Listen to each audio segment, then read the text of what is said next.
If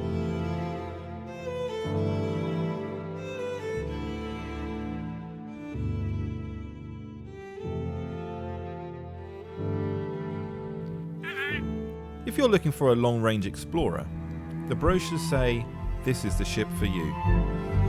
But does this hybrid freight explorer really cut the space cheese when it comes to reaching those stars? Beyond the shiny exterior, what can we discover together as friends, you and I? A warm welcome to Through the Airlock.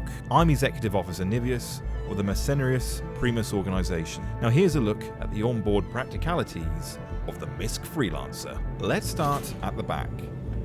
A rear entry point and ramp system is in place. Hydraulics do all the work for you. The doorway behind me, as you can hopefully see, is of a good height, with the interior cargo hold space long enough to house at least 2 surface vessels, or even a couple of dragonflies, or to store a good quantity of freight. Perhaps you're interested in the trade of plastic moulded goods. It's also very well lit, which makes it great for seeing things. The cargo space stretching a good 19 feet, and I know this because I've walked it myself. And the room in here, it really does feel quite substantial, perfect for that mobile disco. We're just going to close that door now and let the hydraulics do all the work. Towards the rear of the ship there is also a manned turret, as you'll see.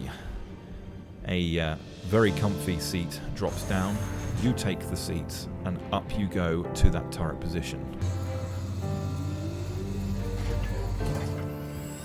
And the turret allows a 360-degree rotation, though the guns aren't advisable to be used against planets, but actually better against ships.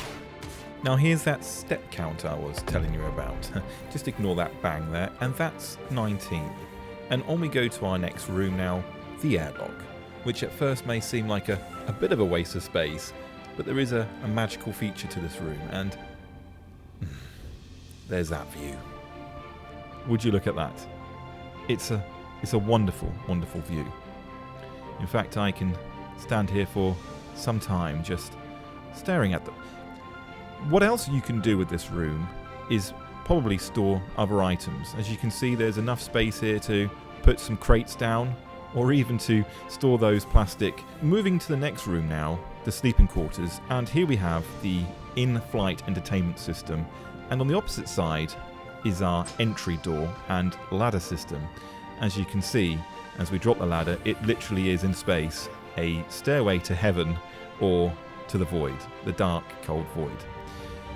Let's bring that ladder system back up, and again, the hydraulic system takes care of that electronic system. It's very, very functional and very pretty. And there are 2 beds on each side in the bunk configuration. I'm just going to try up the top bunk now here, and this is very comfy. In fact, good night.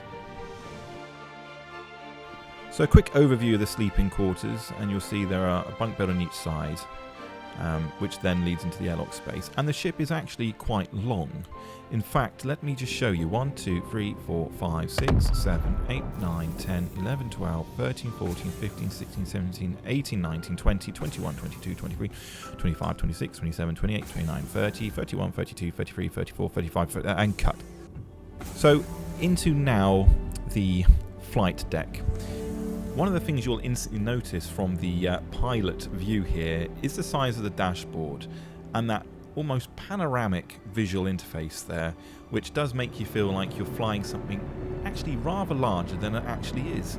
And I don't know if that's a good thing or not. And here I am flying it now as we go into space. Just going to hit the afterburner there and really push those engines out a bit. And of course bring up the landing gear, which I should have done sometime earlier.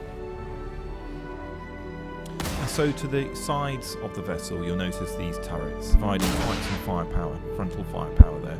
And these turrets are manufactured by the Gallinson Tactical Systems, or the GATS ballistic cannon. One of the plus points of the Freelancer, however, is its manoeuvrability. And when you're sat there in the pilot's chair, it really does feel like you have full control.